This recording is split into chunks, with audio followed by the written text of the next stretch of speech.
Hello and welcome to Learning Chemistry with S.K. Verma. Dear students, RPSC first grade chemistry PYQ series जिसमें हम chemical kinetics के PYQs discuss कर रहे हैं।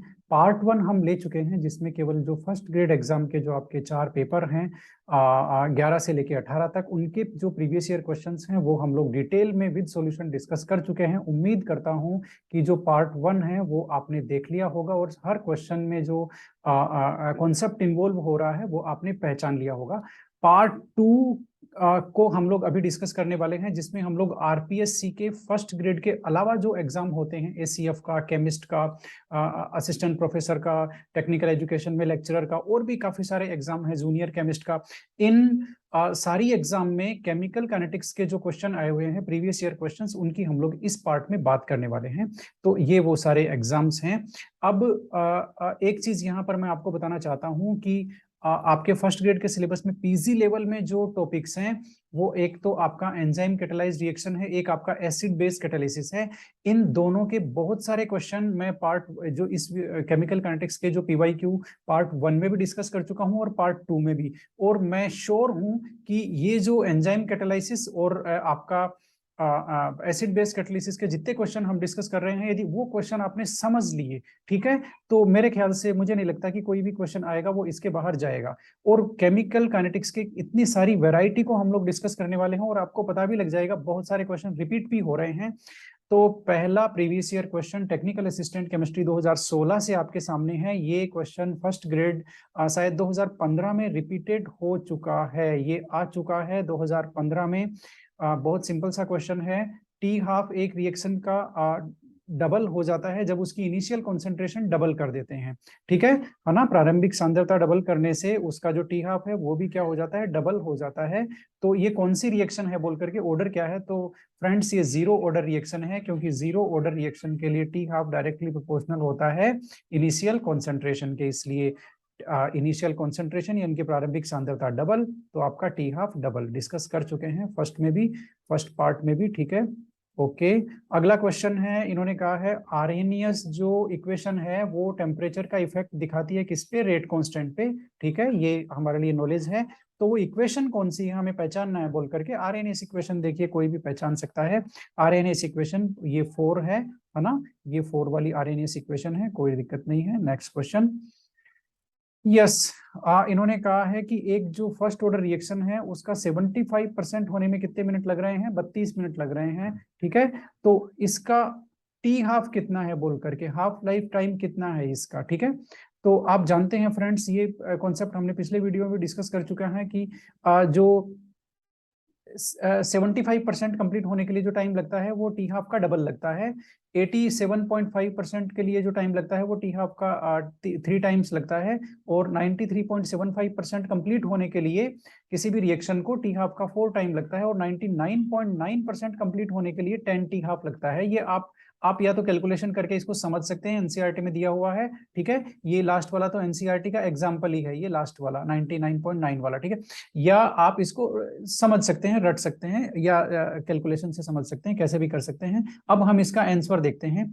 इन्होंने कहा है कि 75% कंप्लीट हुआ है 32 मिनट में, तो टी हाफ कितना है। अब 75% ये रहा भाई, टी हाफ का डबल होता है। 75% कंप्लीट होने में जो टाइम लगता है वो टी हाफ का डबल होता है। इसका मतलब टी हाफ इसका कितना हो गया, 16 मिनट हो गया। कोई प्रॉब्लम नहीं है, अच्छा क्वेश्चन था, है ना। फिर वापस उसी एग्जाम से है ये, टेक्निकल असिस्टेंट 2016 से। इन्होंने कहा है ये आपका कोलिजन थ्योरी का इक्वेशन है, ठीक है। इसमें देखिए 2 बड़ी इंपॉर्टेंट टर्म है, एक पी और एक जेड, है ना। तो पी यहां पर इन्होंने पूछ लिया, कई बार पी पूछते हैं, कई बार जेड पूछते हैं। तो पी तो स्टेरिक फैक्टर है ना, स्टेरिक फैक्टर है। और जो आपका जेड है वो आपका कोलिजन फ्रीक्वेंसी है। तो याद रखना, यहां पर तो आंसर आएगा स्टेरिक फैक्टर, लेकिन जेड को भी याद रखना, कोलिजन फ्रीक्वेंसी, ठीक है। ओके, ये टेक्निकल एजुकेशन 2014 से ये क्वेश्चन आया हुआ है। एंजाइम कैटालाइज जो माइकेलिस मेंटेन मैकेनिज्म है वहां से ये क्वेश्चन है, आपके पीजी लेवल में ये टॉपिक है। According to Michaelis Menten kinetics for enzyme catalyse reaction, the rate of formation of product is maximum when concentration of substrate is, यानी कि इसका कहने का मतलब ये है कि एंजाइम कैटालाइज रिएक्शन में जो rate of formation of product है ना, यानी कि रेट ऑफ रिएक्शन है, वो मैक्सिमम कब होता है, या वो मैक्सिमम होता है तब जो सबस्ट्रेट की कॉन्सेंट्रेशन होती है वो क्या होती है। तो ये जो ग्राफ लाए हैं हम लोग, ये पीएसपी से लाए हैं, पूरी शर्मा पठानिया। आज किसी ने कमेंट में पूछा था पीएसपी क्या है बोल करके, ठीक है। तो अब आप देख सकते हैं, ये देखिए रेट क्या है, मैक्सिमम रेट, मैक्सिमम है कब, यहाँ पर, ठीक है। ये देखिए मैक्सिमम रेट है ये यहाँ पर, और ये कॉन्सेंट्रेशन क्या है जरा देखिए, काफी आगे आ गए हम, क्योंकि ये सबस्ट्रेट की कॉन्सेंट्रेशन यहाँ है और ये रेट में ग्राफ है, ठीक है। तो इसमें कॉन्सेंट्रेशन काफी आगे आ गए, और ये है हाई कॉन्सेंट्रेशन पे रेट क्या है, मैक्सिमम है। बात को समझिए जरा, सबस्ट्रेट की हाई कॉन्सेंट्रेशन पे वो मैक्सिमम है। अब आप बाकी चीजें भी याद कर सकते हैं कि enzyme catalysed reaction first order की कब होती है ना, उसका फॉर्मूला क्या है रेट का, या जब वो स्टार्ट होती है तो सबस्ट्रेट की कॉन्सेंट्रेशन माइकलिस मेंटेन कांस्टेंट के इक्वल होती है, ठीक है। तो ये सब आप याद कर सकते हैं, है ना। या फिर क्या बोलते हैं, तो इस तरह से इस ग्राफ से काफी सारे क्वेश्चन आते हैं, है ना। तो यहाँ पर भाई रेट मैक्सिमम होगी तब कॉन्सेंट्रेशन ऑफ सबस्ट्रेट क्या होती है, हाई होती है। ये हमने ग्राफ से लिया है, कोई दिक्कत नहीं है, ये ग्राफ भी हमारे काम आने वाला है। और ये ग्राफ हमारे कब काम आएगा, चलो देखते हैं, आगे देखते हैं, मैंने रखा है, इसका मतलब काम कहीं ना कहीं तो आएगा। यस, ये वापस टेक्निकल एजुकेशन 2014 में माइकलिस मेंटेन का क्वेश्चन है। इन्होंने कहा है सी इंटरसेप्ट है, एम क्या है, स्लोप है ना, याद रखना भाई, सी इंटरसेप्ट है, एम स्लोप है, और एक स्ट्रेट लाइन ग्राफ आ रहा है किस किस के बीच में, रेसिप्रोकल ऑफ रिएक्शन रेट, यानी कि reciprocal of reaction rate 1/r is plotted against reciprocal of substrate concentration, यानी कि सबस्ट्रेट की कॉन्सेंट्रेशन के इन दोनों के बीच में ग्राफ खींचे हम लोग तो वो स्ट्रेट लाइन आता है, ठीक है। तो अब आप यहाँ पर the value of Michaelis Menten constant can be calculated by the equation. तो यहाँ पर माइकलिस मेंटेन कांस्टेंट क्या हो गया, उसकी वैल्यू क्या हो गई, उसका इक्वेशन क्या है, यदि हम 1/r और 1/s के में ग्राफ खींचे और वो एक स्ट्रेट लाइन आए। तो बेसिकली ये जो आपका एंजाइम कैटालाइज्ड रिएक्शन है, इसमें जो क्या बोलते हैं, एक प्लॉट है, एक ग्राफ है, लाइन वीवर बर्क ग्राफ, ठीक है, वो आपका ये रहा। ये मैं लाया हूं कहां से, उठा करके पीएसपी से उठा करके लाया हूं। ये देखिए लाइन वीवर बर्क मेथड, है ना, माइकलिस मेंटेन जो कांस्टेंट को समझाने के लिए। अब ये ग्राफ है देखिए 1/r और 1/s में, है ना, यानी कि रेसिप्रोकल ऑफ रिएक्शन रेट और रेसिप्रोकल ऑफ सबस्ट्रेट कॉन्सेंट्रेशन, उनके बीच में ग्राफ है, स्ट्रेट लाइन आ रहा है, ठीक है। अब इसने सिर्फ ये पूछा है कि माइकलिस मेंटेन कांस्टेंट का इक्वेशन क्या होगा। अब वो यहां से आएगा, देखिए स्लोप का इक्वेशन ये है और इंटरसेप्ट का इक्वेशन ये है, आप जरा देख लीजिएगा स्लोप का और इंटरसेप्ट का, ठीक है। अब इनको हम यहाँ उठा लेते हैं और यहाँ रख लेते हैं। स्लोप तो आपका ये है, स्लोप इज इक्वल टू क्या है, एम के एम बाई वी मैक्स, है ना, मैक्सिमम रेट। और के एम क्या है, तो भाई के एम क्या हो गया, है ना। अब इस इक्वेशन से के एम यानी कि माइकलिस मेंटेन कांस्टेंट है यहाँ पर के एम, ठीक है। तो के एम की इक्वेशन पूछी है ना, तो के एम बनाएंगे तो के एम क्या हो गया आपका, स्लोप एम मल्टीप्लाइड बाई जो मैक्सिमम वेलोसिटी है वो, ठीक है। अब एम तो आ गया, वीमैक्स को भी हम उसमें कन्वर्ट करना है किसमें। अब यहाँ पर ये जो सेकंड इक्वेशन है इंटरसेप्ट वाली, वो देखना जरा, intercept is equal to 1/Vmax, ये देखो ये रहा, यहां से लिया है मैंने जहां मैं टिक कर रहा हूं, intercept is equal to 1/Vmax। अब इंटरसेप्ट को इन्होंने क्वेश्चन में सी कहा है, स्लोप को इन्होंने क्वेश्चन में एम कहा है, तो सी इज इक्वल टू क्या हो गया, 1/Vmax। अब तो Vmax क्या हो गया, Vmax is equal to 1/c। अब ये Vmax की वैल्यू हम यहाँ रख देंगे, तो ये क्या हो गया, m इंटू 1/c, यानी कि m डिवाइडेड बाई c। तो ये माइकलिस मेंटेन कांस्टेंट की वैल्यू आ गई m डिवाइडेड बाई c, है ना। अब आप इसको आराम से समझ सकते हैं। तो आपने समझ लिया कि आपको किस तरह से जो माइकलिस मेंटेन वाला टॉपिक है वो पढ़ना है, और इसमें आंसर आ रहा है m/c। ये क्वेश्चन इस तरह के बहुत ही प्यार से रिपीट हो सकते हैं, कोई बात नहीं। ये क्वेश्चन चेन रिएक्शन का है, ये हमारे सिलेबस में नहीं है अभी, है ना। ये असिस्टेंट प्रोफेसर 2016 का एग्जाम है। इन्होंने कहा है टेम्परेचर कोफिशिएंट किसके इक्वल होता है भाई, टेम्परेचर कोफिशिएंट पूरी दुनिया जानती है। टेम्परेचर कोफिशिएंट का ये फॉर्मूला है KT10, KT मतलब टी टेम्परेचर पे लिखेंगे तो T+10 डिवाइडेड बाई KT, ठीक है। तो ये इसकी वैल्यू होती है 2 से 3 तक टेम्परेचर कोफिशिएंट की। तो ये मतलब T+10 वाला टेम्परेचर कहाँ है, ऊपर आएगा भाई, है ना, न्यूमरेटर में। तो ये सेकंड वाला ऑप्शन सही है। ओके, तापमान गुणांक, कोई बात नहीं। असिस्टेंट प्रोफेसर 2016 से फिर एक और क्वेश्चन है चेन रिएक्शन का। ये वहाँ क्या है कि सिलेबस में टॉपिक है, हम इसका क्वेश्चन डिस्कस नहीं करेंगे। ये असिस्टेंट प्रोफेसर 2016 में इन्होंने ये कहा है कि T half for second order reaction, second order reaction के लिए टी हाफ क्या है, जिसकी इनिशियल कॉन्सेंट्रेशन इन्होंने स्मॉल ए से दिखाई है। तो सेकंड ऑर्डर के लिए टी हाफ, देखो भाई टी हाफ का जो फॉर्मूला है वो आपको जीरो ऑर्डर, फर्स्ट ऑर्डर और सेकंड ऑर्डर सबके लिए आपको याद रखना होगा। ये जो टी हाफ का फॉर्मूला है ये आपका फर्स्ट ऑर्डर के लिए है, ठीक है ना। ये टी हाफ का फॉर्मूला है ये आपका जीरो ऑर्डर के लिए है, ठीक है। और ये जो टी हाफ का फॉर्मूला है, T half is equal to 1/Ka, A क्या है आपका इनिशियल कॉन्सेंट्रेशन है, ये आपका सेकेंड ऑर्डर के लिए है। तो यही इसका आंसर है। ये अब आपको फॉर्मूला याद ही करना है सेकेंड ऑर्डर के टी हाफ का, और हमारे पास कोई वो नहीं है, आप इसको याद रखिएगा, ठीक है। अब ये एक देखिए बड़ा ही फाइन कॉन्सेप्ट दिया है असिस्टेंट प्रोफेसर 2016 में। ये बेसिक कॉन्सेप्ट पे डिपेंड कर रहा है ये क्वेश्चन, हिंदी मीडियम वाले भी आराम से पढ़ें इसको। किसी दिए गए ताप पर दी गई अभिक्रिया की दर स्थिरांक, अब ये यहाँ गड़बड़ हो गया, दर स्थिरांक ये मेरे ऊपर चला गया, इसलिए इंग्लिश में पढ़ते हैं। At a given temperature the rate constant of a given reaction in generally equal to rate of reaction. Okay, ये कॉन्सेप्ट हम डिस्कस कर चुके हैं, यानी कि इन्होंने कहा है कि क्या बोलते हैं, रेट ऑफ रिएक्शन है वो रेट कांस्टेंट के इक्वल कब हो जाता है ना। रेट ऑफ रिएक्शन किसके इक्वल, रेट कांस्टेंट के इक्वल कब हो जाता है। तो कब हो जाता है इसकी बात हम पिछली वीडियो में कर चुके हैं, यानी कि जितने भी आपके रिएक्टेंट हैं, है ना, जितने भी रिएक्टेंट हैं उन सब की कॉन्सेंट्रेशन 1 ले लोगे, यूनिटी ले लोगे, तो ऑटोमेटिकली रेट ऑफ रिएक्शन किसके इक्वल हो जाएगा, रेट कांस्टेंट के, और उसको बोलते हैं स्पेसिफिक रेट ऑफ रिएक्शन, है ना। तो ये यहाँ पर फोर्थ ऑप्शन सही है ना। Concentration of all reactant is unity, yes, सारे रिएक्टेंट की कॉन्सेंट्रेशन 1 ले लेंगे, उस सिचुएशन में रेट ऑफ रिएक्शन के इक्वल हो जाएगा, रेट कांस्टेंट के बराबर हो जाएगा, ठीक है। और क्या बोलते हैं, उसको बोलते हैं स्पेसिफिक रिएक्शन रेट। ओके, ये कल हमारे उस वीडियो में ये कॉन्सेप्ट आया था। असिस्टेंट प्रोफेसर 2016 का जो फर्स्ट पेपर है, rate constant of zero order, उसकी यूनिट क्या है। तो भाई जीरो ऑर्डर के जो रेट कांस्टेंट की यूनिट तो वही है जो रेट ऑफ रिएक्शन की होती है, इसमें तो कोई दिक्कत ही नहीं है, पूरी दुनिया को पता है रेट ऑफ रिएक्शन की यूनिट मोल पर लीटर पर सेकंड, और वही जीरो ऑर्डर के रेट कांस्टेंट की यूनिट होती है मोल पर लीटर पर सेकंड। मोल पर लीटर पर सेकंड, सेकंड ऑप्शन आपका सही है, ये आपको पता ही है फर्स्ट ऑर्डर, और ये जो रिवर्स है वो आपको पता है, ये है आपकी सेकंड ऑर्डर, ठीक है। पेन थोड़ा सा लैग कर रहा है, मुझे ये जो क्या बोलते हैं, मेरा जो पेन टैब है इसको साफ करना पड़ेगा, क्या गड़बड़ हो रही है आज। यस, ये हो गया, ये आपको आता है, कोई दिक्कत नहीं है। वापस असिस्टेंट प्रोफेसर 2016, जीरो ऑर्डर की रिएक्शन से क्या मतलब है, जीरो ऑर्डर रिएक्शन मीन। तो भाई जीरो ऑर्डर रिएक्शन का मतलब ये है, ये मैं आपको हिंदी में बता देता हूँ, ये रहा, अभिक्रिया की दर अभिकारक की सांद्रता की शून्य घात के समानुपाती होती है। यस, इसमें जो आपका रेट है, रेट किसके डायरेक्टली प्रोपोर्शनल होता है, जो रिएक्टेंट की जीरो कॉन्सेंट्रेशन की जीरो पावर के डायरेक्टली प्रोपोर्शनल होता है, क्या, रेट। तो वो जीरो ऑर्डर की रिएक्शन है, ऑप्शन नंबर 3 इसमें क्या है, सही है। असिस्टेंट प्रोफेसर 2016 बहुत सारे क्वेश्चन आए हैं भाई।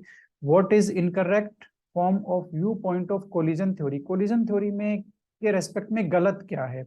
तो अब यहाँ पर देखो, गलत तो एक पॉइंट है लेकिन सही 3 पॉइंट है, आपको सही वाले भी सीखने हैं, ठीक है।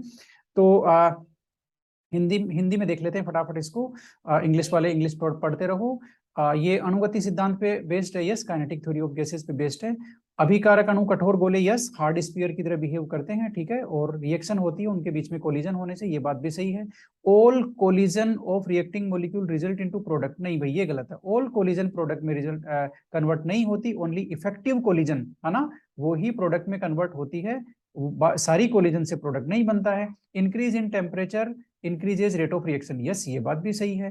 तो आपका स्टेटमेंट 1, स्टेटमेंट 2, स्टेटमेंट 4 ये सही है, थर्ड गलत है, इन्होंने भी कौन सा पूछा है, इनकरेक्ट पूछा है, इसलिए थर्ड हमारा आंसर है, ठीक है। ये बात जरा इंपॉर्टेंट है और इसको हिंदी मीडियम वाले भी समझ लें। और ये भाई आपके सिलेबस में ये जो सिलेबस में टॉपिक है ट्रांजिशन स्टेट थ्योरी का, वहां से ये क्वेश्चन है 2016 में। इन्होंने ट्रांजिशन स्टेट थ्योरी के रेस्पेक्ट में कहा है कि कौन सा सही नहीं है, नोट करेक्ट। तो वापस वही है, 3 पॉइंट जो सही है वो हमें नोट करने हैं। ट्रांजिशन स्टेट थ्योरी को इस तरह से रिप्रेजेंट करते हैं, बीच में ट्रांजिशन स्टेट बनाते हैं और फिर बाद में बॉन्ड वापस टूट जाते हैं, पुराने बॉन्ड टूटते हैं, नए बॉन्ड बन जाते हैं, प्रोडक्ट बन जाता है। ये सही रिप्रेजेंटेशन है ट्रांजिशन स्टेट थ्योरी के अनुसार केमिकल रिएक्शन का। अब ट्रांजिशन स्टेट आयरिंग और पोलियानी ने 1935 में दी थी, सही है। It is also known as transition state theory और एक्टिवेटेड कॉम्प्लेक्स थ्योरी, यस, इसको ट्रांजिशन स्टेट थ्योरी और एक्टिवेटेड कॉम्प्लेक्स थ्योरी बोलते हैं। एब्सोल्यूट रिएक्शन रेट भी बोलते हैं इसको, theory of absolute reaction rate. अब जाहिर सी बात है ये जो लास्ट वाला है वो गलत है। ये कह क्या रहा है, ये लास्ट वाला ये कह रहा है, मैं आपको हिंदी में पढ़ के बता देता हूँ, अभिकारक अणुओं से बने सक्रिय संकुल की ऊर्जा अभिकारकों की ऊर्जा से कम होती है। नहीं भाई, सक्रिय संकुल की ऊर्जा अभिकारकों से कम नहीं होती। सक्रिय संकुल की ऊर्जा यहाँ होता है, ये जो आपका एक्टिवेटेड कॉम्प्लेक्स है इसकी ऊर्जा सबसे ज्यादा होती है, रिएक्टेंट की यहाँ होती है, प्रोडक्ट की यहाँ होती है, तो इसकी ऊर्जा तो सबसे ज्यादा होती है। इसका मतलब ये गलत है, क्योंकि इसमें कह दिया कि सक्रिय संकुल एक्टिवेटेड कॉम्प्लेक्स की एनर्जी रिएक्टेंट से कम होती है। नहीं नहीं, ये बात गलत है, हम स्वीकार नहीं करेंगे इसको। Assistant professor 2016, hydrolysis of ethyl acetate in excess of water. देखिए एस्टर का जो हाइड्रोलाइसिस होता है इन एक्सेस ऑफ वाटर, और वो भी एसिडिक हाइड्रोलाइसिस, वो स्यूडो फर्स्ट ऑर्डर रिएक्शन का एग्जांपल है। एनसीईआरटी से उठा के दिया है बेचारों ने, क्वेश्चन मिलते नहीं है, एनसीईआरटी के पास जाना पड़ता है इनको, क्या करें। तो आप स्यूडो फर्स्ट ऑर्डर रिएक्शन के जो एग्जांपल हैं वो जरा देख लीजिएगा। असिस्टेंट प्रोफेसर 2020 में जो एंजाइम कैटलाइज रिएक्शन है वहां से ये क्वेश्चन आया है, और ये देखिए ये क्वेश्चन जो डेरिवेशन पीएसपी में दी हुई है वहां से इन्होंने उठाया है ना। इन्होंने उठाया है कि आप स्टेडी स्टेट अप्रोक्सीमेशन लगा देंगे ईएस के लिए, एंजाइम सबस्ट्रेट कॉम्प्लेक्स के लिए, तो फिर वो जो रेट ऑफ रिएक्शन है वो क्या होगा बोल करके, तो वो देखो ये जिसने डेरिवेशन कर रखी है, जिसको डेरिवेशन आता है वो तो तुरंत बता देगा। इसका ऑप्शन 4 सही है ना। अब आप कहेंगे सर आपको क्या पता 4 सही है बोल करके, ठीक है, तो मेरे पास आप जानते हैं ना बुक्स इतनी है पीडीएफ में कि आप सोच नहीं सकते, इवन मुझे भी नहीं पता क्या क्या है मेरे पास। तो यहाँ पर ये हमने लिया हुआ है, कमेंट चालू कर लिया है, और ये देखिए ये अब आपके सामने है। इन्होंने कहा है स्टेडी स्टेट अप्रोक्सीमेशन ले लो ईएस के लिए, यही क्वेश्चन में लिखा हुआ है, तो उसका उसका ये इक्वेशन है, ये देखो ये इक्वेशन है उसका, और यही इक्वेशन उसने क्वेश्चन में पूछा है। रेट इज इक्वल टू ये जो K1 वाली टर्म है, ये K माइनस वाली टर्म है, और ये K2 वाली टर्म है, और दोनों के बीच में निगेटिव साइन है, ठीक है। अब इतना टाइम नहीं है कि हम डेरिवेशन समझे, हम सिर्फ आंसर को लोकेट कर रहे हैं कि वो कहाँ है, ठीक है। तो ये आपको डेरिवेशन आप देखेंगे तो बीएससी की बुक से भी ये आराम से हो जाएगा, और लेकिन पीएसपी पढ़ेंगे तो फिजिकल केमिस्ट्री के सारे क्वेश्चन पीएसपी में से एज इट इज आ रहे हैं आरपीएससी में। तो ये ऑप्शन 4 सही है, आप समझ गए। एंजाइम कैटलाइज्ड जो माइकलिस मेंटेन मैकेनिज्म है उसको आपको, उसका डेरिवेशन, उसका इक्वेशन, उसका ग्राफ, ये आपको समझ करके चलना है, वरना धोखा आप जानते हैं ना कभी भी हो सकता है, बता करके नहीं आता। यस, चलते हैं आगे। ये क्वेश्चन आपका एसिड बेस कैटेलाइज्ड रिएक्शन से है। ये क्वेश्चन किससे है, एसिड बेस कैटेलाइज्ड रिएक्शन से है ये क्वेश्चन, और इसमें आपके इन्होंने वापस मैकेनिज्म दे दी, उसकी मैकेनिज्म देकर ये क्या है कि एसएच प्लस की स्टेडी स्टेट अप्रोक्सीमेशन आपको लेनी है, ठीक है, और ये कंडीशन भी लेनी है साथ में, तो तब एसएच प्लस की वैल्यू क्या होगी, इन्होंने ये कहा है, ठीक है। तो ये वापस ये क्वेश्चन कहाँ से आया है, डेरिवेशन से, ये इक्वेशन मैंने पीएसपी से उठाया है, ठीक है। अब ये क्वेश्चन पीएसपी से उठाया, ये इक्वेशन पीएसपी से उठाया है, पुरी शर्मा पठानिया, ओके। अब यहां पर आपको देखिए कंडीशन फॉलो करनी है, K2 is very very greater than, very high than K-1 A, ठीक है, यानी कि K2 जो है वो इससे काफी ज्यादा है, आपके इससे काफी ज्यादा है, तो इससे काफी ज्यादा है, इसका मतलब इसकी वैल्यू क्या हो जाएगी, नील हो जाएगी। इसको हम हटा देंगे, इसको हटाने के बाद जो बचेगा वही आपका आंसर है। तो SH की वैल्यू ये देखो, K1 ऊपर है, K2 नीचे हो जाएगा, K1 K2 SAH, K1 K2 SAH, second option इसका सही है। तो ये वापस कहां से आया है भाई, पीएसपी से आया है। पीएसपी में जरा एसिड बेस कैटालिसिस की छोटी छोटी डेरिवेशन है, कुछ इक्वेशंस हैं, वो उनको जरा समझ लेना। स्टेडी स्टेट अप्रोक्सीमेशन लगाने के बाद क्या चेंज हो रहा है उसको भी जरा समझ लेना, ये उसी क्वेश्चन का हिंदी वर्जन है। यस, ये चेन रिएक्शन का क्वेश्चन है, इसको हम नहीं करने वाले हैं क्योंकि ये हमारे सिलेबस में नहीं है। टेक्निकल एजुकेशन 2011, ठीक है। अब ये क्वेश्चन देखो आप करते रहना, है ना, ये मैं नहीं करने वाला हूं। इन्होंने कहा है हाफ लाइफ 10 डेज है, तो उसका डीके कांस्टेंट क्या होगा, यानी कि रेट कांस्टेंट क्या होगा, ये आप कर लेना भाई, आंसर भी मुझे बता देना, कोई दिक्कत नहीं है। जहां तक 10 डेज है ना, क्या टी हाफ 10 डेज है, तो मेरे ख्याल से तो ये होना चाहिए उसका आंसर, ये होना चाहिए। बाकी आप करके मुझे भेज देना, मेरा गलत हो तो मैं सही कर लूंगा, ठीक है। ये टेक्निकल एजुकेशन 2011, अच्छा क्वेश्चन है, इंपॉर्टेंट रिएक्शन है, डिकम्पोजिशन ऑफ H2O2, और वो भी I- की प्रेजेंस में। मैकेनिज्म इन्होंने दी है, पूछा है इसमें कैटलिस्ट क्या है। कैटलिस्ट क्या है, बस इतना ही पूछा है। तो भाई कैटलिस्ट आप जानते हैं ना, जैसे रिएक्शन में जाता है वैसे ही बाहर आ जाता है, उसमें कोई चेंज नहीं आता। ये देखो I माइनस रिएक्शन में गया, बाहर आ गया, I माइनस यहाँ कैटलिस्ट है। आंसर 1 सही है ना? पता नहीं क्यों पूछा है, बिल्कुल इजी सा क्वेश्चन है। I माइनस कैटलिस्ट है, ऊपर साफ साफ दिख रहा है। ओके, टेक्निकल एजुकेशन 2011, ये मेरी तरफ से इंपॉर्टेंट क्वेश्चन ले लो इसको। इस तरह के क्वेश्चन फर्स्ट ग्रेड में बहुत आराम से आ सकते हैं। इनिशियल जो कॉन्सेंट्रेशन दे देते हैं और रेट लो पूछते हैं। एक रिएक्शन दी इन्होंने, इनिशियल कॉन्सेंट्रेशन दी है ना दोनों रिएक्टेंट्स की, और रेट दिया, ठीक है ना? और अलग अलग सिचुएशन दी, ये सिचुएशन नंबर 1 है, ये सिचुएशन नंबर 2 है, ये सिचुएशन नंबर 3 है। 3 एक्सपेरिमेंट दे दिए, ठीक है।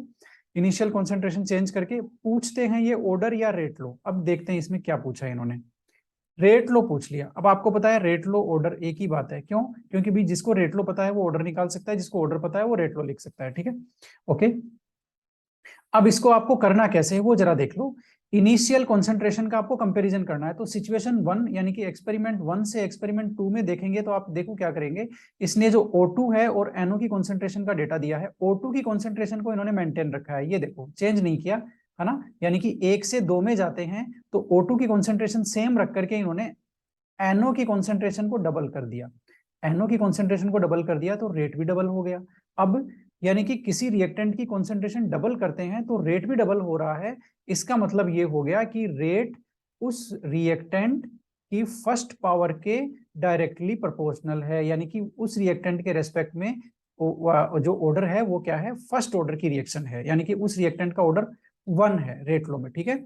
अब इक्वेशन सेकंड से यानी कि एक्सपेरिमेंट सेकंड से एक्सपेरिमेंट थर्ड में जाते हैं। इन्होंने क्या हुआ, एनओ की जो कॉन्सेंट्रेशन थी उसको कांस्टेंट कर दिया, इसको चेंज नहीं किया। देखो 20 है और यहाँ भी 20 है, लेकिन इसको 4 टाइम इंक्रीज कर दिया। अब इसको 4 टाइम इंक्रीज कर दिया तो रेट देखो कितना गुना इंक्रीज हुआ, रेट 16 गुना इंक्रीज हुआ। अब आप कहेंगे सर 16 गुना हमें तो नहीं दिख रहा, 5 से 8 इंक्रीज हुआ है। लेकिन ये देखो इन्होंने यहाँ धोखा किया है पावर में।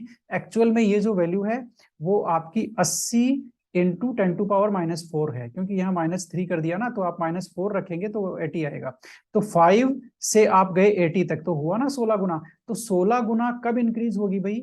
16 गुना कब इंक्रीज होगी? जब आपका जो क्या बोलते हैं, आपकी जो क्या बोलते हैं, जो 16 टाइम इंक्रीज हो रही है ना, आपकी 4 टाइम आपने इंक्रीज किया और 16 टाइम इंक्रीज हो रही है। इसका मतलब है कि इसकी जो पावर है वो 2 है, ठीक है। तो इसका मतलब जो ऑक्सीजन है उसकी पावर आपकी क्या है, रेट उसके डायरेक्टली प्रोपोर्शनल है उसकी सेकंड पावर के, ठीक है। तो इस तरह से हमें ये आपका जो रेट लो है वो मिल गया है, ठीक है। आपकी ऑक्सीजन के रेस्पेक्ट में ऑर्डर 2 है और एनओ के रेस्पेक्ट में ऑर्डर 1 है। ऑप्शन नंबर सेकंड सही है। आपने समझ लिया होगा इन इनिशियल कॉन्सेंट्रेशन के डेटा से किस तरह से रेट लो या ऑर्डर ऑफ रिएक्शन पता करते हैं, कंपैरिजन करते हैं सिचुएशन 1 सिचुएशन 2 का। वापस टेक्निकल एजुकेशन 2011 में ये क्वेश्चन हम कई बार कर चुके हैं। 87.5% एक रिएक्शन, एक फर्स्ट ऑर्डर की रिएक्शन है। 87.5 कंप्लीट होने में 60 मिनट लग रहे हैं, तो टी हाफ बताना है। अब आपको पता है 87.5 में आपका जो टाइम लगता है वो 3 इंटू टी हाफ लगता है, यानी कि टी हाफ का 3 गुना। तो ये टी हाफ का 3 गुना टाइम है 60 मिनट, तो टी हाफ क्या हुआ भाई, 20 मिनट हुआ। पूरी दुनिया को पता है, चेक कर लेना, आंसर गलत हो तो मैसेज कर देना, ठीक है। Yes, rate of collision depends, ये क्वेश्चन रिपीटेड है कॉलेज उसमें स्कूल लेक्चर में आ चुका है, हम कल कर चुके हैं। आप इसका देखते रहना। मेरे ख्याल से तो ऑल ऑफ द अबव आना चाहिए कि ये आपका जो अभिक्रिया का वेग है ना वो किस पे निर्भर करता है, सभी पर निर्भर करता है भाई। ओरिएंटेशन भी होना चाहिए, एक्टिवेशन एनर्जी भी होनी चाहिए, ठीक है, और एक कोलिजन फ्रीक्वेंसी भी होनी चाहिए, तीनों होनी चाहिए।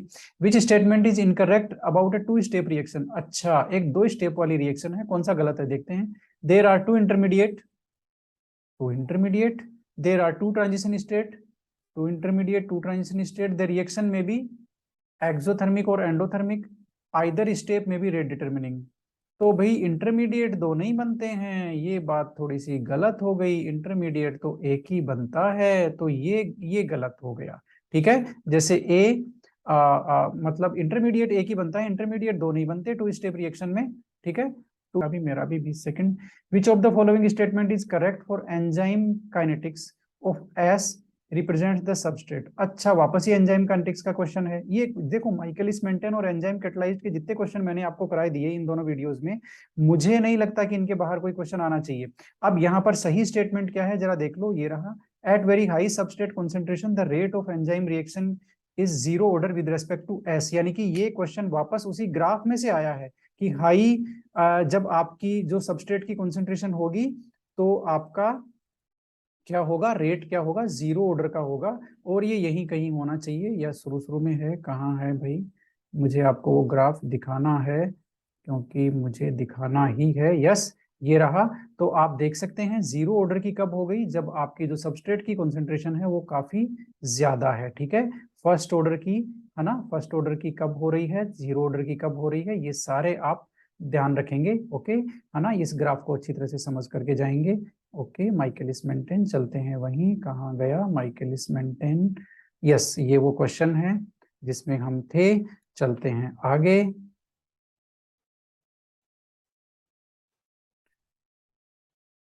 हाँ, ये जो क्वेश्चन है ये आप करते रहना पढ़ करके, कांस्टेंट फॉर जीरो ऑर्डर, ये भी करते रहना। इस तरह के क्वेश्चन हम कर चुके हैं।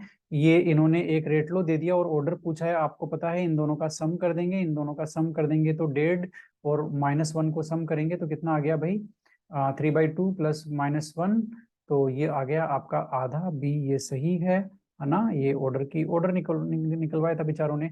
ये molecularity of any reaction can not be, देखिए मोलिकुलरिटी थ्योरेटिकल कॉन्सेप्ट है, जीरो, फ्रैक्शन और माइनस, जीरो, फ्रैक्शन, है ना, फ्रैक्शन और माइनस, ये नहीं हो सकता। कौन, मोलिकुलरिटी और ऑर्डर, ये तीनों हो सकता है, तो मोलिकुलरिटी जीरो नहीं हो सकता। ठीक है, तो इन्होंने पूछा है ना, molecularity can not be zero. Zero of artificial radio active decay, ये हम कल भी कर चुके हैं भाई, है ना। रेडियो एक्टिव डिके आपका फर्स्ट ऑर्डर के होते हैं, जितने भी होते हैं वो। कोलिजन थ्योरी, अब जेड पूछ लिया ना इन्होंने, जेड क्या है बता दो जरा, कोलिजन फ्रीक्वेंसी है, और स्टेरिक फैक्टर क्या है, पी है, भूलना मत। अब वापस ये इन्होंने देखो, एस्टर है, एस्टर का एसिडिक हाइड्रोलाइसिस दिया है। अब एस्टर का acidic hydrolysis pseudo first order की रिएक्शन होती है, तो यहाँ पर आप लगाएंगे सी, स्यूडो फर्स्ट ऑर्डर रिएक्शन, कोई दिक्कत नहीं है। ठीक है, स्यूडो फर्स्ट ऑर्डर रिएक्शन है ना। ओके, ये भाई ये कुछ क्वेश्चंस हैं जो कंसर्न नहीं है हमसे। यस, ये केमिस्ट 2011 में example of pseudo unimolecular reaction, pseudo unimolecular reaction वापस वही, hydrolysis of ester in dilute solution. ये लो, एस्टर का hydrolysis pseudo first order reaction है, लेकिन जो सपोनिफिकेशन है वो आपका सेकेंड ऑर्डर रिएक्शन है। ये question very very important, S K Verma important question है ये, और इसमें आपको ये क्वेश्चन आराम से रिपीट हो सकता है। फर्स्ट ऑर्डर में इन्होंने कहा R N S plot intercept is equal to, intercept किसके इक्वल होता है, तो मैं आपको बता देता हूं, ये आरएनएस इक्वेशन का एक फॉर्म है। अब इंटरसेप्ट और स्लोप आपको याद रखने की जरूरत नहीं है, कैसे निकालेंगे आपको पता है, इक्वेशन ऑफ स्ट्रेट लाइन क्या है, y is equal to mx plus C. अब इसमें m आपका होता है हमेशा ही स्लोप, और c होता है हमेशा ही इंटरसेप्ट। ठीक है, अब इसमें आप ग्राफ खींचेंगे, y is equal to mx plus C, तो y की वैल्यू क्या हो गई, y की वैल्यू हो गई आपकी log n के। ठीक है, और आपका m की वैल्यू क्या हो गई, m की वैल्यू हो गई EA बाई R माइनस, इन दोनों के बीच में ग्राफ खींचेंगे। इंटरसेप्ट आपका देखिए पॉजिटिव है, पॉजिटिव इंटरसेप्ट है, इसका मतलब ग्राफ इस तरह से आएगा, स्ट्रेट लाइन है। तो ये देखिए, ये जो डिस्टेंस है यहाँ से यहाँ तक की, वो आपका क्या हो गया, इंटरसेप्ट हो गया, जिसकी वैल्यू क्या है, log n a, वो इंटरसेप्ट है। और इसमें स्लोप क्या हो गया, स्लोप की वैल्यू क्या है भाई, नहीं ये हमने गलत कर दिया, स्लोप की वैल्यू m है, ये हम थोड़ा सा गलत चले गए, ग्राफ यहाँ पर 1/t के बीच में है। ठीक है ना, x की वैल्यू 1/t है, m की वैल्यू EA/R है, तो m स्लोप है और स्लोप की वैल्यू क्या है, EA/R। ये एनसीईआरटी में बहुत अच्छी तरह से दिया हुआ है, आप उसको जरा समझिएगा, एनसीईआरटी से ही इन्होंने ये क्वेश्चन किया है। मैं आपको दिखा भी सकता हूँ, कहाँ है हमारे पास एनसीईआरटी है क्या, यस है तो सही, ये एनसीईआरटी का पेज मैंने पहले से ही खोला हुआ है, ये वो ग्राफ है पूरा। ठीक है, सब कुछ है इसके अंदर, आप समझ सकते हैं, पढ़ सकते हैं, सीख सकते हैं, है ना, क्योंकि एनसीईआरटी सीखना बहुत ज्यादा जरूरी है। ओके, यस, तो आपने आंसर पहचान लिया, अंतःखंड क्या होगा भाई, इंटरसेप्ट, है ना, आपका log n a होगा इंटरसेप्ट। ओके, ग्राफ को समझ लेना। ओके, इक्वेशन ऑफ स्ट्रेट लाइन कैसे लगाते हैं ये भी समझ लेना। Yes, half life of a reaction is found to be inversely proportional. अच्छा, उसकी जो टी हाफ है वो प्रारंभिक सांद्रता के घन के व्युत्क्रमानुपाती है ना। तो भाई इसमें आपका प्रारंभिक सांद्रता के घन के व्युत्क्रमानुपाती है, ठीक है। तो आपका ऑर्डर कौन सा होगा इसमें, है ना, ऑर्डर कौन सा होगा। ओके, तो ऑर्डर तो आपका मैंने बताया हुआ है, इसका जो ट्रिक है वो मैंने पिछले वीडियो में बताई है ना, कि इनिशियल कॉन्सेंट्रेशन और टी हाफ में क्या रिलेशन होता है, कौन किसके डायरेक्टली प्रोपोर्शनल होता है, नहीं होता। इसका आंसर आप उसमें चेक बॉक्स में आप डालिएगा, कोई दिक्कत नहीं है। तो इसको फुल स्क्रीन करना भूल गया था, कर लेता हूं। ये क्वेश्चन है ये के का मान क्या होगा, एक बार इसको लेफ्ट करते हैं, कोई बात नहीं, काफी सारे क्वेश्चंस हैं ये, है ना। लेकिन आप इनका, चलो कोई बात नहीं, आप इसका स्क्रीनशॉट ले लो, है ना, आपके तो काम आएगा। वीडियो बहुत लंबा हो रहा है इसलिए हम ये सब अभी सॉल्व नहीं कर पाएंगे, आगे चलते हैं, इंपॉर्टेंट क्वेश्चंस को लेते हैं। ये 69 ये भी आप ही देख लीजिएगा भाई, इसका आंसर भी मैं नहीं बताऊंगा आपको, है ना। ये लो भाई, स्क्रीनशॉट ले लो, पॉज कर लो, रोक लो, कुछ भी कर लो। Unit of rate constant, unit of rate constant ये भी मैं नहीं बताऊंगा आपको, आप करते रहना क्या है। हाँ, मैं ये क्वेश्चन आपको ये भी नहीं बताने वाला हूँ, है ना। ये भी आप सेकंड ऑर्डर का है, बेसिकली फर्स्ट ग्रेड में सेकंड ऑर्डर के काफी कम क्वेश्चंस आए हुए हैं। वैसे आप इसको न्यूमेरिकल को कर सकते हैं, ज्यादा कुछ मुश्किल नहीं है ना। सेकंड ऑर्डर का न्यूमेरिकल है, आप इसको प्रोसीड कर सकते हैं। और एक राज की बात बता दूं, नहीं बताऊंगा, गलत हो जाएगा थोड़ा सा, इस क्वेश्चन के बारे में है। ये क्वेश्चन इन्होंने पी भागचंदानी से ऐसे कैसे उठाया हुआ था, जो भी न्यूमेरिकल मैंने दिखाया वो, यस। लेकिन वो 2011 की बात है, आज उसको हम सही नहीं मान सकते, मतलब आज ऐसा हो ये हम सोच नहीं सकते, yes. Effect of temperature on rate constant, rate constant पे टेम्परेचर का इफेक्ट आरएनएस इक्वेशन से देते हैं, कोई दिक्कत नहीं है ना। हिंदी मीडियम वाले भी देख सकते हैं, कोई दिक्कत नहीं है, बार बार क्यों पूछते हो। यस, एसीएफ का है ये, जीरो ऑर्डर रेट कांस्टेंट की यूनिट। अरे भाई कितनी बार पूछोगे, बार बार रिपीट हो गया, आंसर बता देना भाई आप, है ना। एसीएफ का क्वेश्चन है, असिस्टेंट कंजर्वेटर ऑफ फॉरेस्ट का। ये क्वेश्चन रिपीटेड एनसीईआरटी का क्वेश्चन है, और ये रिपीट हो गया, फर्स्ट ग्रेड में भी आया हुआ है। कल हम इसकी डिटेल में बात कर चुके हैं। 99 पॉइंट के लिए जो टाइम लगता है वो टी हाफ का कितना लगता है, 10 टाइम्स लगता है। 50% होने के लिए जो समय चाहिए उसका 10 गुना लगता है, किसमें, 99.9% कंप्लीट होने में। बात आपको समझ में आई। ये क्वेश्चन फर्स्ट ग्रेड में रिपीट हो गया, है ना, ये वाला कि टी हाफ को डबल कर देंगे तो उसकी इनिशियल कॉन्सेंट्रेशन में, यानी कि इनिशियल कॉन्सेंट्रेशन को डबल कर देंगे तो टी हाफ भी डबल हो रहा है, इसका मतलब वो डायरेक्टली प्रोपोर्शनल है, ऑर्डर उसका 0 होगा। भाई कई बार बात कर चुके हैं इस क्वेश्चन की, है ना। टी हाफ और इनिशियल कॉन्सेंट्रेशन का जो रिलेशन है, 0 ऑर्डर के लिए, फर्स्ट ऑर्डर के लिए, सेकंड ऑर्डर के लिए, थर्ड ऑर्डर के लिए, वो सारे समझ लेना, ट्रिक की हम पिछले वीडियो में बात कर चुके हैं।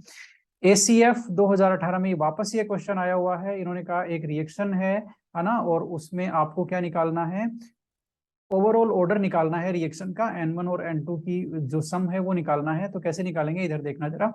यहाँ पर इसने यहाँ से यहाँ गए, सिचुएशन 1 से सिचुएशन 2 में गए, तो इन्होंने जो ए की कॉन्सेंट्रेशन है वो डबल कर दी, एम की कॉन्सेंट्रेशन भी डबल कर दी, तो रेट देखो कितना गुना बढ़ गया, रेट एक्चुअल में बढ़ गया 8 गुना, 8 गुना रेट बढ़ गया। कैसे, क्योंकि ये 3.2 10⁻⁻2 है, यानी कि ये आपका 32 इंटू 10⁻⁻3 है, ठीक है।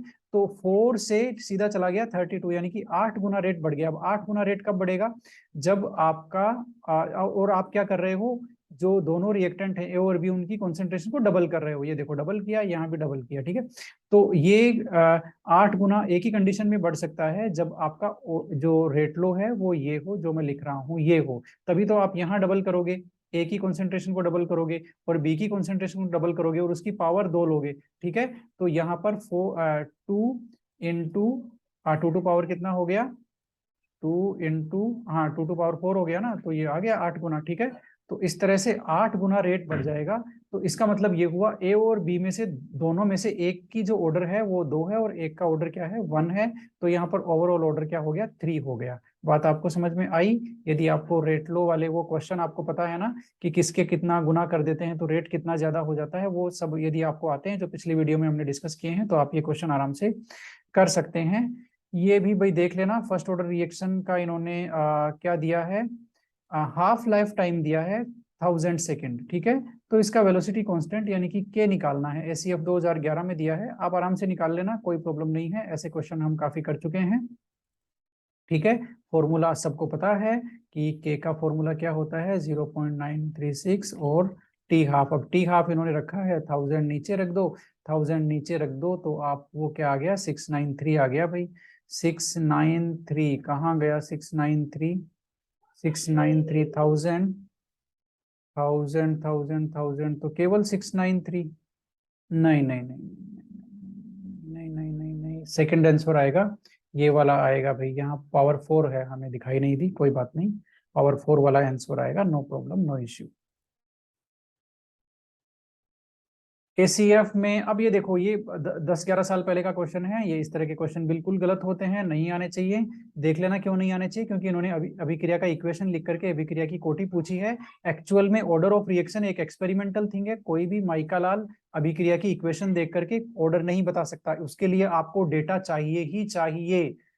ऑर्डर कोई भी रिएक्शन का इक्वेशन देख करके नहीं बता सकता। ऑर्डर एक एक्सपेरिमेंटल चीज है, एक्सपेरिमेंट करके ही आप निकाल सकते हो, देख करके कैसे बताएंगे भाई, हमने कोई रटा हुआ थोड़ी है, हम रटते नहीं है, हम समझते हैं चीजों को। ये क्वेश्चन गलत था, ऐसे क्वेश्चन अब आने बंद हो गए हैं, है ना।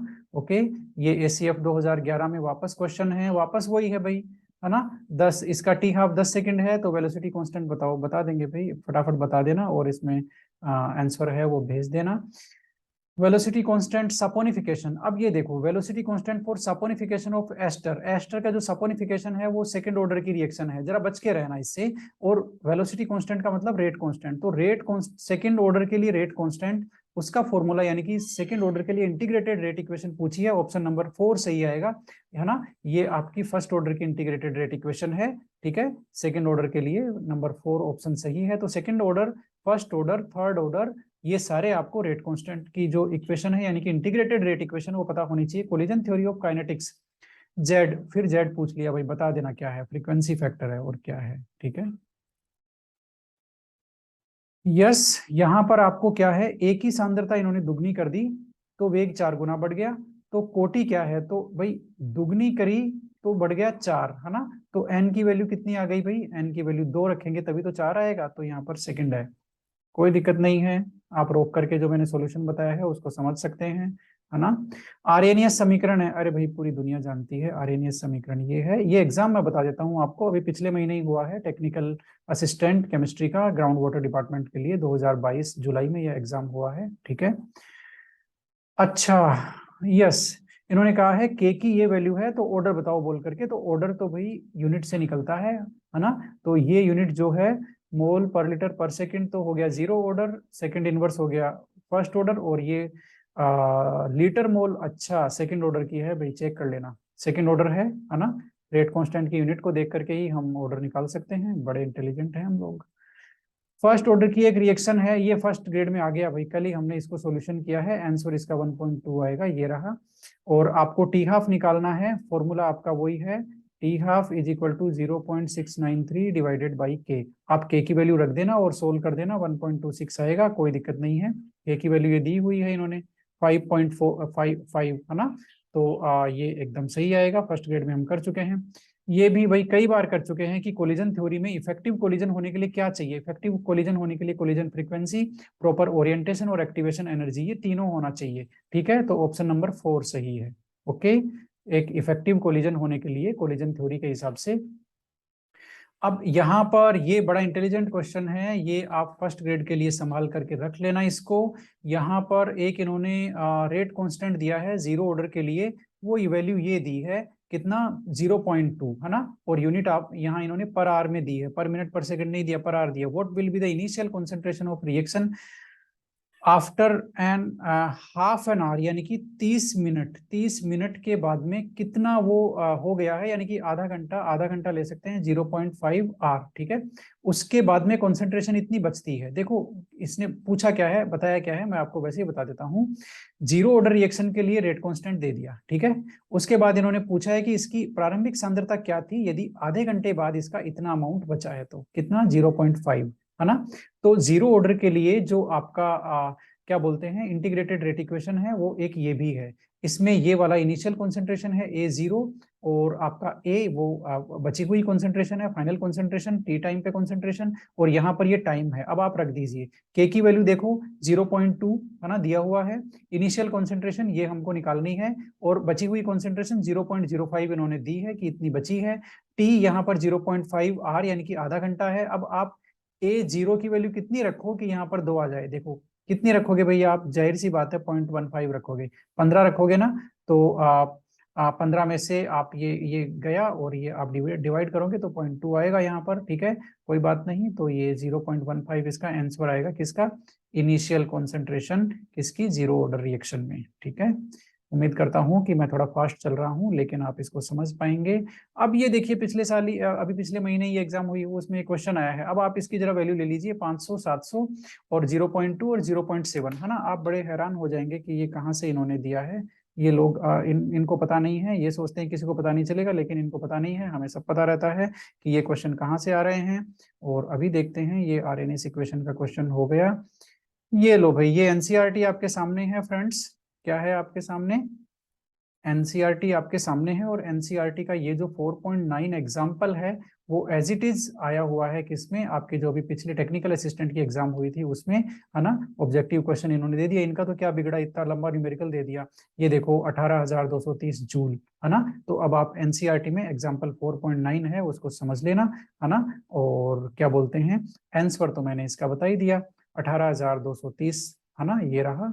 इन्होंने एक्टिवेशन एनर्जी पूछी है और दो टेम्परेचर दिए हैं T1 T2 और K1 K2 रेट कांस्टेंट दिए हैं और एक्टिवेशन एनर्जी पूछी है। अब एक्टिवेशन एनर्जी का ये जो फॉर्मूला है इसकी आपको एप्लीकेशन आनी चाहिए, ठीक है। इसका जो एक सॉल्यूशन है, एक सॉल्यूशन मैंने भी यहाँ रखा है, ठीक है, आप इसका स्क्रीनशॉट लेकर के समझ सकते हैं, या एनसीईआरटी 4.9 एग्जाम्पल सॉल्यूशन यूट्यूब में रखेंगे या गूगल में लिखेंगे तो अपने आप आ जाएगा, है ना। एक्टिवेशन एनर्जी में इन्होंने देखो ये K2 और K1 की वैल्यू और वो वहां पर ऑलरेडी दी है, इक्वेशन में, क्वेश्चन में दी है ऑलरेडी। ये देखो K1 K2 लॉग, इसकी वैल्यू इन्होंने ऑलरेडी सोल्व करके दे दी क्योंकि लॉग टेबल तो आपको मिलेगी नहीं, ठीक है। उसके बाद में EA की वैल्यू आपको निकालनी है, ये सारा सोल्व करके आपको निकालना है। कुल मिला के इसको सोल्व करना थोड़ा सा टिपिकल है ना। इन्होंने दे तो दिया न्यूमेरिकल, है ना, 5 से 10 मिनट तक ये न्यूमेरिकल आपके खा सकता है, समझ लेना भाई, है ना, किस तरह से सोल्व हुआ है। अभिक्रिया की कोटि ज्ञात करने के लिए डिफरेंशियल मेथड है, ये रोटेशन कैलकुलस, ये कुछ नहीं है। कोटि किस तरह से ज्ञात करते हैं, डिफरेंशियल मेथड। और भी कोई क्वेश्चन है क्या, यस, टेक्निकल एजुकेशन फर्स्ट में 2020 में है ये क्वेश्चन। ये इन्होंने कहा है कि rate of reaction expressed by RNS, तो ई यहाँ पर क्या है, ये बड़ा ही इंपॉर्टेंट क्वेश्चन है, रिपीट हो सकता है फर्स्ट ग्रेड में। ई यहाँ पर एक्टिवेशन एनर्जी है। अब यहाँ पर सीधा इन्होंने नहीं लिखा, इन्होंने घुमा करके लिखा है कि एक्टिवेशन एनर्जी क्या है। अब आपको इसमें और इसमें कंफ्यूजन होगा, ठीक है। तो यहाँ पर एक्टिवेशन एनर्जी यानी कि आरएनएस इक्वेशन में, ये जो आरएनएस इक्वेशन दी है उसमें एक्टिवेशन एनर्जी ई वो क्या है, ठीक है। तो वो energy above which all colliding molecule will react, ये एक्टिवेशन एनर्जी है, या energy below which all colliding molecule will not react, ये एक्टिवेशन एनर्जी है। कौन सी, वह ऊर्जा जिसके ऊपर सभी संघट करने वाले अणु अभिक्रिया करते हैं। तो ये एक्टिवेशन एनर्जी की परिभाषा है क्या नंबर वाली, बिल्कुल नहीं है। एक्टिवेशन एनर्जी के ऊपर जितने भी मॉलिक्यूल होते हैं वो सारे रिएक्शन नहीं कर सकते, उसके लिए ओरिएंटेशन फैक्टर भी रेस्पॉन्सिबल है, ठीक है। प्रॉपर ओरिएंटेशन होना चाहिए, केवल एक्टिवेशन एनर्जी से कुछ नहीं होने वाला है। इसलिए ये स्टेटमेंट गलत है कि वह ऊर्जा है जिसके ऊपर सभी संघट करने वाले अणु अभिक्रिया करते हैं, नहीं करते भाई। यदि प्रॉपर ओरिएंटेशन नहीं होगा तो अभिक्रिया नहीं होगी। वह ऊर्जा जिसके नीचे सभी संघट करने वाले अणु अभिक्रिया नहीं करते, ये बात सही है कि एक्टिवेशन एनर्जी वह ऊर्जा है जिसके नीचे की ऊर्जा वाले जो मॉलिक्यूल है वो क्या बोलते हैं, अभिक्रिया कभी नहीं कर सकते, चाहे उनका ओरिएंटेशन प्रॉपर हो चाहे नहीं हो, ठीक है। तो इसमें जो सेकंड है वो एक्टिवेशन एनर्जी को बहुत अच्छी तरह से बता रहा है। ये यहाँ पर कंफ्यूजन वाला क्वेश्चन था, रिपीट हो सकता है। ये जो फोर्थ ऑप्शन है ये बड़ा ही इंपॉर्टेंट है। एक्टिवेट जो आरएनएस इक्वेशन है उसमें ये जो टर्म आती है उसका मतलब समझ लो, ये क्या है, एक्सपोनेंशियल टर्म, ये इसको बताती है ना, इसको बताती है, यानी कि fraction of molecule with energy greater than activation energy, with greater the activation energy of reaction, यानी कि ये जो ये उस अंश को बताता है, उस फ्रैक्शन को बताता है अणुओं के जिसकी ऊर्जा सक्रियण ऊर्जा से अधिक होती है, जिन अणुओं की, उसके फ्रैक्शन को बताता है। ये भी कई बार पूछ लेते हैं कि ये क्या बताता है, ठीक है ना। तो एक्टिवेशन एनर्जी कौन सी एनर्जी है, जिसके नीचे वाले जिस एनर्जी से नीचे वाली एनर्जी के अणु कभी रिएक्शन नहीं कर सकते हैं, है ना। समांगी उत्प्रेरण, होमोजीनियस कैटालिसिस का मतलब ये हुआ कि कैटलिस्ट और रिएक्टेंट एक ही फिजिकल स्टेट में है। ये देखो, ये सॉलिड है, ये गैस है, ये सॉलिड है, ये गैस है, ये सॉलिड है, ये गैस है, ठीक है। इसका मतलब ये हेट्रोजीनियस कैटालिसिस है। यहाँ पर ये कॉन्सेंट्रेट H2SO4 कैटलिस्ट है, ये लिक्विड है, ये भी लिक्विड है, और ये दोनों, इसका मतलब दोनों रिएक्टेंट लिक्विड है और आपका कैटलिस्ट भी लिक्विड है। इसका मतलब ये होमोजीनियस कैटालिसिस है। ये आपका फोर्थ ऑप्शन सही होगा। माइकलिस मेंटेन में इक्वेशन, माइकलिस मेंटेन इक्वेशन ये है भाई, है ना। ये तो अब आपको माइकलिस मेंटेन की इक्वेशन याद ही होनी चाहिए। पीएसपी जरा देख लेना, पूरा टॉपिक पढ़ के जाना है, और जितने भी क्वेश्चन मैंने कराए हैं एंजाइम कैटलाइज्ड के, वो सारे करके जाने हैं। प्रथम कोटि की अर्धायु इतनी है, वेग स्थिरांक कैलकुलेशन करके देख लेना। इस तरह के क्वेश्चन बहुत हमने किए हुए हैं। ऑप्शन नंबर 1 इसमें सही होगा, ठीक है। तो बहुत ही लंबा वीडियो हो गया है, लेकिन सारे क्वेश्चन हम कवर कर चुके हैं केमिकल काइनेटिक्स के। उम्मीद करता हूँ इनके बाहर क्वेश्चन नहीं जाएगा। Thank you.